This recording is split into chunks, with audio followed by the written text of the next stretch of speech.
Assalamualaikum warahmatullahi wabarakatuh. Alhamdulillahi rabbil alamin. Wassalatu wassalamu ala asrafil anbiya wal mursalin Sayyidina wa maulana Muhammadin wa ala alihi wa ashabihi ajma'in. Amma ba'du. Puji syukur kehadirat Allah subhanahu wa ta'ala yang telah memberikan kita nikmat iman, Islam, serta kesehatan sehingga kita dapat melakukan aktivitas dengan baik pada hari ini. Tak lupa sholawat serta salam semoga selalu tercurahkan kepada junjungan kita Nabi besar Muhammad sallallahu alaihi wasallam, dan semoga kelak kita mendapatkan syafaat beliau di hari akhir. Yang terhormat dosen pengampu mata kuliah studi hadis pendidikan Ibu Evi Febriani MPDI dan teman-teman semua yang insya Allah dirahmati oleh Allah Subhanahu wa ta'ala. Melalui video ini izinkan saya untuk menyampaikan ceramah singkat tentang bahaya pergaulan bebas laki-laki dan perempuan. Di zaman sekarang kita sering melihat pergaulan yang sudah semakin bebas.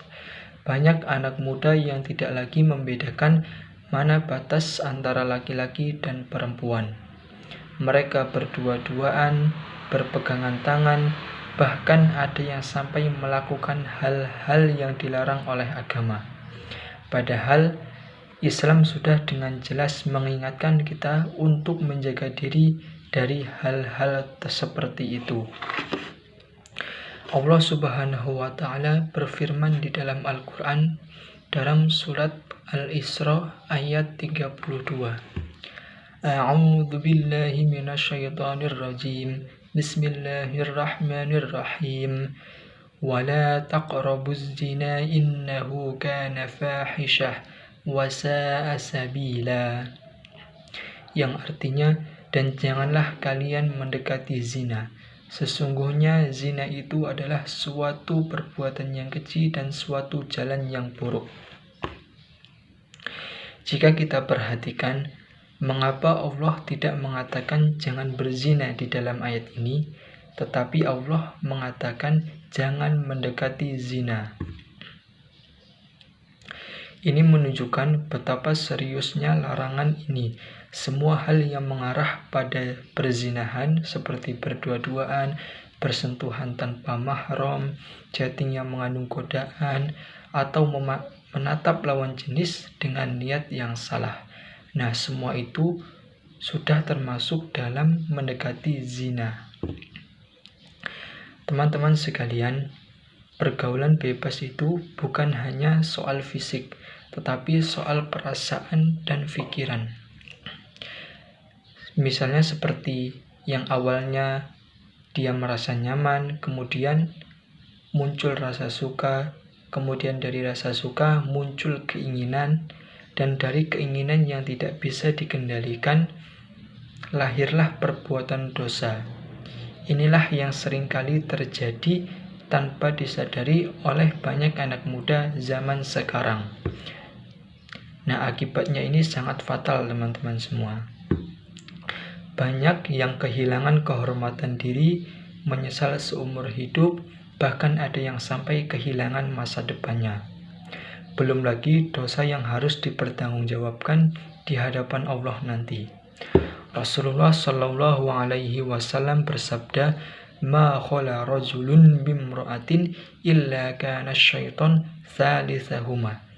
Yang artinya, tidaklah seorang laki-laki berdua-duaan dengan seorang perempuan kecuali syaitanlah menjadi yang ketiganya. Hadis riwayat Tirmizi nomor 2165. Jadi teman-teman sekalian, dari hadis yang saya bacakan tadi, bukan berarti Islam itu melarang antara laki-laki dan perempuan untuk berinteraksi. Justru Islam itu malah mengatur caranya bagaimana laki-laki dan perempuan ini untuk berinteraksi. Kalau dilakukan dengan niat baik dalam batas syariat, interaksi itu bisa bernilai pahala. Tetapi kalau dilakukan tanpa kontrol, justru bisa jadi pintu dosa.